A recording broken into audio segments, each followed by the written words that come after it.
Saludos, saludos, bienvenidos a Econotemas. Nosotros una vez más muy complacidos de poder compartir con ustedes estos minutos para ver cómo marcha nuestra economía junto con mi hermano y amigo del alma, Carlos Cuello. Carlos, ¿cómo te va? Muy bien, y después de esa palabra suya. Sí, mira, Carlos.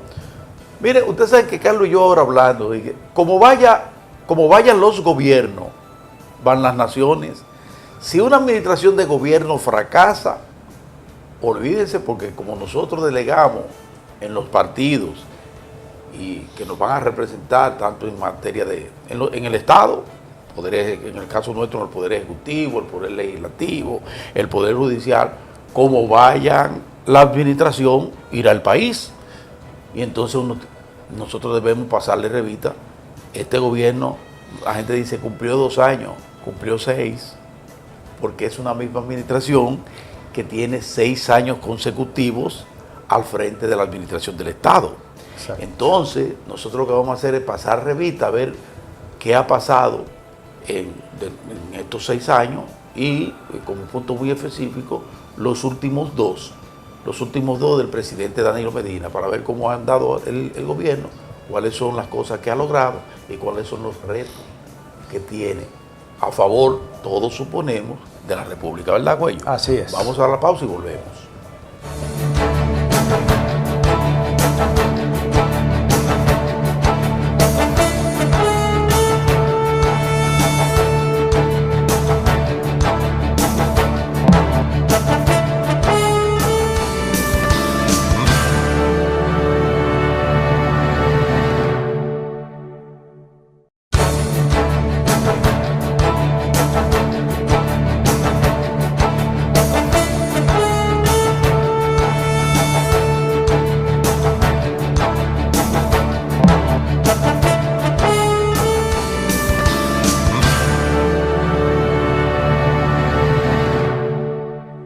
Decíamos que el gobierno, la administración del presidente Danilo Medina son 6 años, porque con la reelección que hubo, el presidente agotó 2012-2016 y está agotando 2016-2020. Pero esta administración lleva 2 años. Pero este periodo tiene 4 años. Tiene 2 años. La mitad. Bueno, de allá a acá es mucho lo que se puede decir, porque uno tendría que evaluar, no daría a nosotros de modo alguno el tiempo para evaluarlo todo, todas las áreas, pero en materia de la economía, fundamentalmente, en materia del gasto, fundamentalmente, en materia del déficit, Cuello, fundamentalmente, y en materia de la proyección de la economía. Yo creo que ahí sí podemos nosotros. Yo creo que podríamos hacer un esquemita, partir primero del análisis macroeconómico, del comportamiento de la producción, del Producto Bruto Interno, específicamente en este caso, el Producto Per Cápita. La otra parte sería en materia de precios, estabilidad de precios, inflación, costo de la canasta, costo de la vida, en otra palabra, ¿no? En otro aspecto podríamos analizar lo que es la tasa de cambio, la política cambiaria, política monetaria, política fiscal, que ya nos llevaría a analizar lo que es las recaudaciones, como tú decías, el gasto público, el endeudamiento, ¿no? Y ahí tendríamos un esquema. En lo que se refiere al producto, que es la variable por excelencia, que mide los resultados del esfuerzo productivo del país, sin lugar a dudas que la economía ha tenido logros. Sería mezquindad no reconocerlo, logros medidos por el Producto Bruto Interno, donde para este año ya tenemos crecimiento registrado superior a un 7%, en lo cual de este año, el último corte es a julio, y el año pasado fue superior a un 5, cerca de un 6. Cerca del 6. Se aceleró en el segundo semestre, exacto. Pero si tú lo tomas de agosto a agosto, está por encima del 6 en todo caso, ¿no? Y la media sería 6.6%. Por encima de las proyecciones de todos los organismos internacionales, como el Fondo Monetario, la CEPAL, el Banco Mundial, que es de un 5, 5.5, ¿no? O sea, como quiera. Colocándose incluso por primera vez por encima de Panamá. Sí, por encima de Panamá y por encima de todas las economías de la región latinoamericana. Hablo de Panamá porque Panamá era la que había estado más cercano a la República Dominicana. Exactamente. Sí. Pero está por encima de todo lo que es el balance de la economía latinoamericana y caribeña, ¿no? Sí. Esa tasa se ha mantenido a lo largo del siglo, hay que destacarlo, con todo y que hubo una caída en el año 2003-2004. El primer semestre del año pasado. Y en el 2004 hubo una caída, pero a lo largo del siglo, la economía dominicana sigue registrando tasa de crecimiento por encima de un 5%, encabezando el crecimiento de la región latinoamericana y caribeña. Pero en este caso, para los 2 años de administración del presidente Medina, el saldo es favorable en materia de crecimiento medido por el Producto Bruto Interno Bruto, con un per cápita superior a 7.000 millones, a los $7.000, superando todas las economías de la región, sobre todo centroamericana, en este caso, excepto el caso de Costa Rica, porque aunque el PBI más alto de Centroamérica y el Caribe es de República Dominicana, pero recordemos que la población de Costa Rica es más o menos la mitad de la nuestra, igual pasa con la de Panamá, ¿no?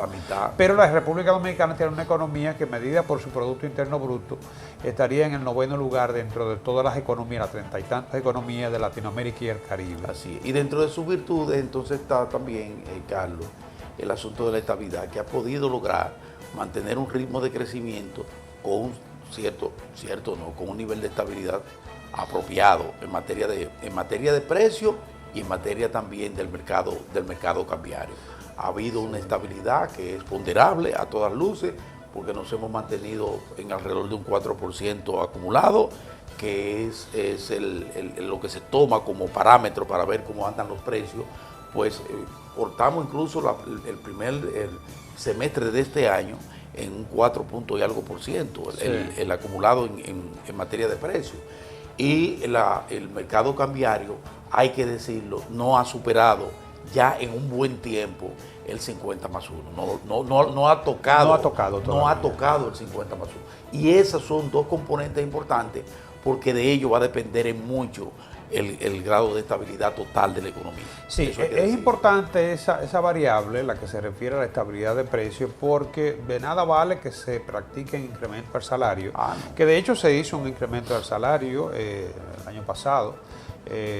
Sectorial. Sí, el salario mínimo no sectorizado en este caso, privado, que situó por encima de 15.000 pesos el salario mínimo. Pero la canasta pasó de cerca de 28.000 a 30.000, superó los 30.000 pesos. De todos modos, la inflación, como tú bien destacas, para este año es de apenas 1.41, según analizamos la semana pasada. Exactamente. Pero el acumulado... El acumulado, cuando se mide interanual, si ya supera el 4.6. Pero, como quiera, está dentro de lo programado, porque lo programado es 4, la meta objetivo del Banco Central es 4 más o menos 1, o sea, un rango de variación que puede ser 5, puede ser 3. Exactamente. Entonces, se ha mantenido dentro de ese rango de variación la inflación, en algunos casos, a lo largo de estos 6 años, por debajo. En los últimos 2 años, con el comportamiento del precio del barril de petróleo, es que se ha situado en el rango superior, pero no sin llegar al extremo. Así es. Entonces, eso yo creo que habla bien, y cuando la gente se pregunta de qué sirve ese crecimiento de la economía, hay que recordarle que cuando hay inflación, el poder adquisitivo del salario se deteriora. Basta con retornar a los periodos de 2004, por ejemplo. Acuérdense de los supermercados que eran casa del espanto, como de casa de terror. De terror. Porque de nada vale que se incremente el salario nominal o en dinero, se lo lleva. El poder adquisitivo se deteriora. Entonces, eso yo creo que es un buen punto, ¿no? La otra parte que tú destacabas es el mercado tipo de cambio. El tipo de cambio. El tipo de cambio apenas se ha depreciado un 8% en estos últimos 2 años. Estamos hablando de 47 y tanto pasó a 49.7 ahora, como está ahora, ¿no? Todavía por debajo de los 50, ¿no? Aunque hay que decir que las autoridades han tenido que emplearse en ocasiones muy coyunturales a fondo para inyectar la economía de recursos, de dólares. Pero con todo y eso, las reservas internacionales son superiores en cerca de 2.000 millones. Esa es otra la virtud de 2 años atrás. Que hay que reconocerle a la administración, que las reservas han estado en crecimiento. Y se han utilizado estratégicamente. Fíjate que ahora tú destacas, en lo que va de este año, ha habido mucha presión cambiaria. Sobre todo porque la demanda de dólares en una economía que está creciendo, según dicen las autoridades del Banco Central, por encima de su potencial. La demanda de dólares ha sido muy rápida, más que la oferta, pese a que la oferta de dólares ha crecido. Estamos hablando de que en lo que va de año ya más de 15.000 millones de dólares han entrado en la economía y posiblemente termine la economía registrando ingresos de divisa por más de 30.000 millones. Aunque ha tenido a su favor también componentes como son el mismo precio del petróleo, que por mucho tiempo se mantuvo un precio muy por debajo a los 50 dólares el barril. Ahora está por los 68. Pero ya está por los 68 y esa es uno de los componentes que impactan el mercado. Y presiona, claro, presiona. Porque hay que buscar esos dólares para pagar claro. Esas importaciones del petróleo y sus derivados. Además, el crecimiento mismo de la economía también, una economía que tiene un alto componente de importados, todo lo que es su demanda, ¿no?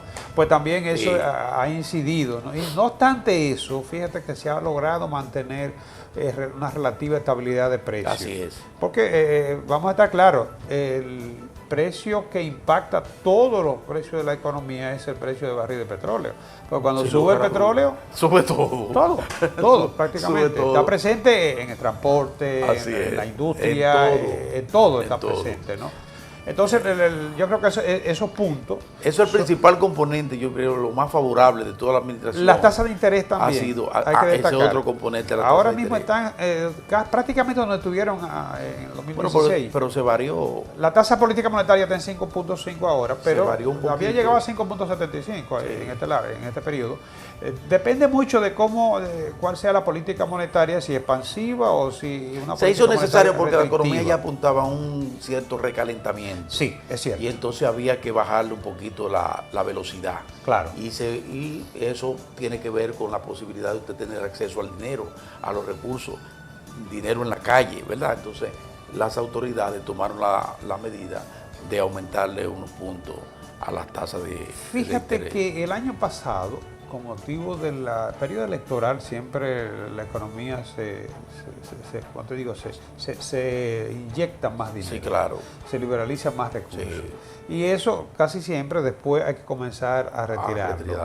Entonces, esos estímulos monetarios que estuvieron presentes al cierre del año 2016, en el 17 se agarró, se restringió la oferta monetaria y de hecho la economía bajó, se desaceleró, apenas creció un 4%. Así es. Exacto, entonces para el segundo semestre se retomó, soltó. Exactamente. ¿No? Se pusieron estímulos monetarios a la economía para estimular el crecimiento. Además de estímulos en materia de inversión también del Estado, sobre todo en materia de construcción, pública, que eso fue importante. Vamos a ir a la pausa y entonces cuando retornemos vamos a hablar un poquito ahora de gastos y de asuntos fiscales también.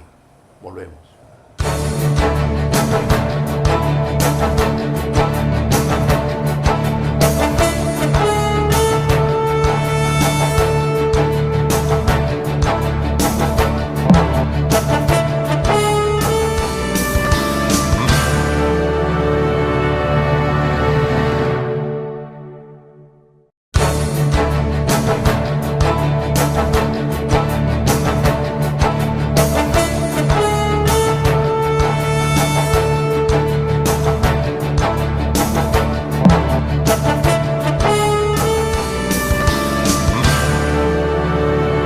Continuamos con la evaluación de la economía en estos 2 años de administración del gobierno del presidente Danilo Medina.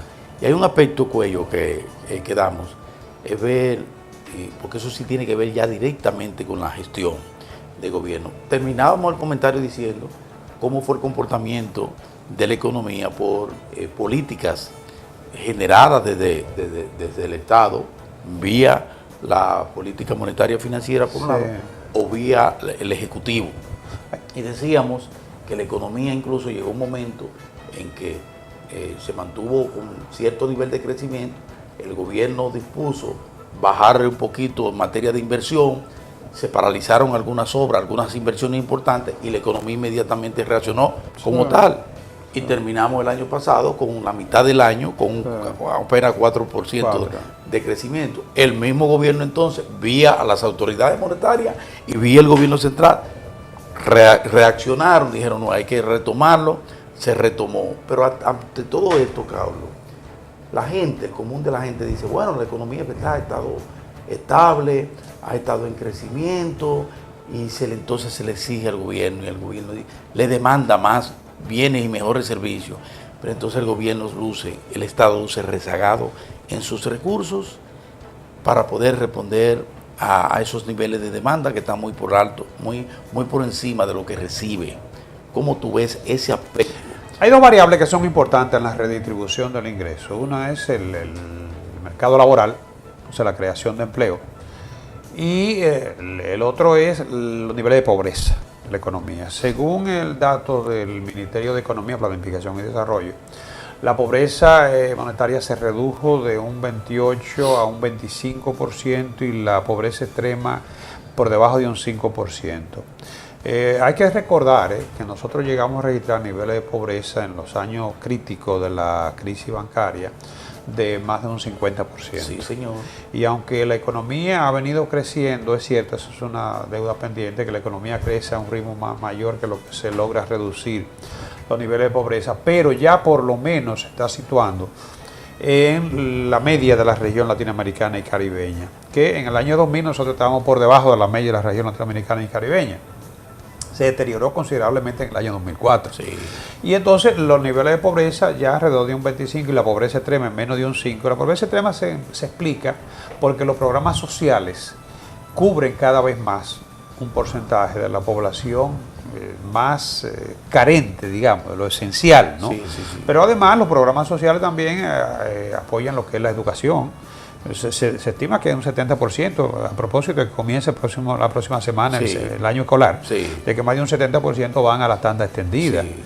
Ese es un componente importante. Exacto. Porque además está el programa de apoyo para la escolaridad, que le dan los libros, los uniformes, y por cada niño que mandan a la escuela creo que le pagan también a los padres. Exactamente. O sea, todo eso contribuye a morigerar lo que es la pobreza extrema. Extrema. ¿No? De que ningún niño se quede, deje de ir a la escuela por falta de comida. A mejorar el suministro de agua potable, que es un componente también de pobreza. Es otro la componente electricidad que ha llegado donde no llegaba también.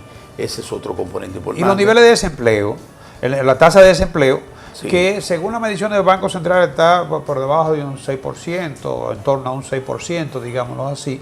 Se critica mucho el hecho de que hay muchos empleos informales, pero es una fuente de ingresos.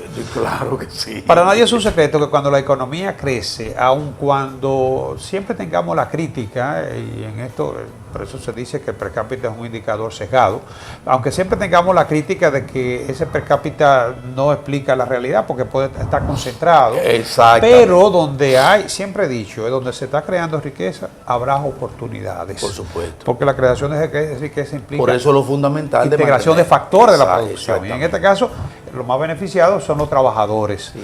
De manera que si tomamos en cuenta lo que es nivel de precio, empleo, reducción de pobreza y poder adquisitivo de salario. Sí, porque esa es otra cosa. Entonces, ahí nosotros tenemos variables que nos respaldan lo que es la distribución de la producción en la economía. Hay otro componente que no se nos puede quedar bajo ninguna circunstancia, que es que hemos mantenido la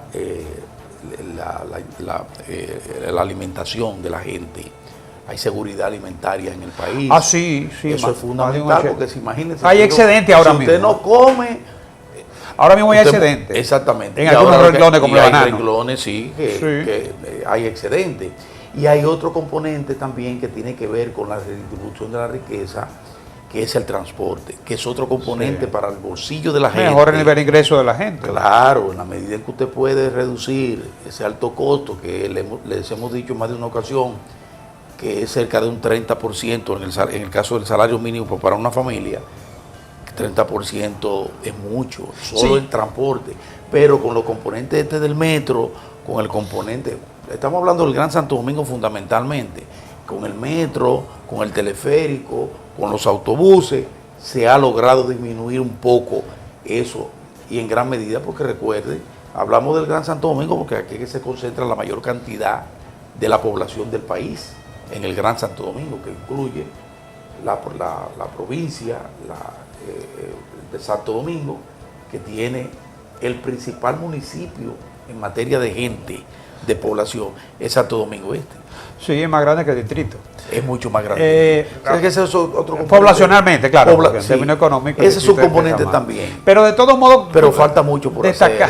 Destacando los principales logros del gobierno, si vamos a más largo plazo, el 911 es uno de los grandes logros. Otro componente importante. La tanda extendida, el apoyo a la escolaridad también. Sí. La mejora en el transporte también y el acceso al crédito. Sí. Que en el caso de los pequeños y medianos productores, sobre todo el sector agropecuario, que por su propia naturaleza por eso hay producción, por eso hay producción porque tiene acceso al crédito. Sí. Y lo otro es que la estabilidad social, que es un elemento que contribuye a que la inversión extranjera, que ha estado muy activa, sobrepasando los 3.000 millones, bueno, captamos la mitad de todo lo que se capta en el Caribe, ¿no? Y es el principal, el país que recibe más inversión extranjera en Centroamérica y el Caribe, República Dominicana, compitiendo con Panamá usualmente, ¿no? Pero eso te explica a ti que no solamente los inversionistas se mueven por el resultado, por la rentabilidad, sino que buscan también un ambiente propicio para que su inversión no esté en riesgo. Dame estos segunditos que ya no tenemos que ir, pero yo no puedo dejar de reconocer que este Carlito Cuello es el mejor. Carlos Cuello me dijo hace varias semanas, Mozart, esa transacción entre los Vicini con el Banco del Progreso, que están vendiendo, que ponen a la oferta, eso es que por ahí viene un asunto de la concentración y un gran banco que va a meterse ahí. Olvídate de eso, que eso... No creas tú que eso es para que los accionistas compren, no. Eso es que hay una transacción en marcha, exactamente. Y se dio esta semana justamente. Fue el banco, el Scotiabank. El Scotiabank compró el Banco del Progreso, que es la familia Vicini. Pasa a una gran transacción donde se pone en evidencia que sigue solidificando. Pasa a ocupar el 8% del sector financiero del Scotiabank. El cuarto puesto. Y los 4 primeros bancos tendrían el 75.5% del sector financiero. Y dentro de los multibancos el 86%. Así es. O sea, ahí hay planteada una concentración. Por esos dos componentes que decía Cuello. Por un lado, muy bien, porque eso es creer en el país, porque es un banco que se ha querido, tiene más de 100 años, el Scotiabank en la República Dominicana. Y el Progreso surgió a partir del Banco de Boston Dominicano, en el 73, ¿recuerda? Exactamente. Para que ustedes vean, pero hay concentración en el sector financiero, en esos 4 bancos que son Banco de Reserva, Banco Popular, BHD La fiscalización tendrá que emplearse a fondo porque son instituciones muy eficientes. Pero ese es un toletazo el que tenemos ahí como superintendente de banco. Ese hombre tiene lo suyo. Ellos están en lo suyo. Señores, un abrazo. Nos vemos luego.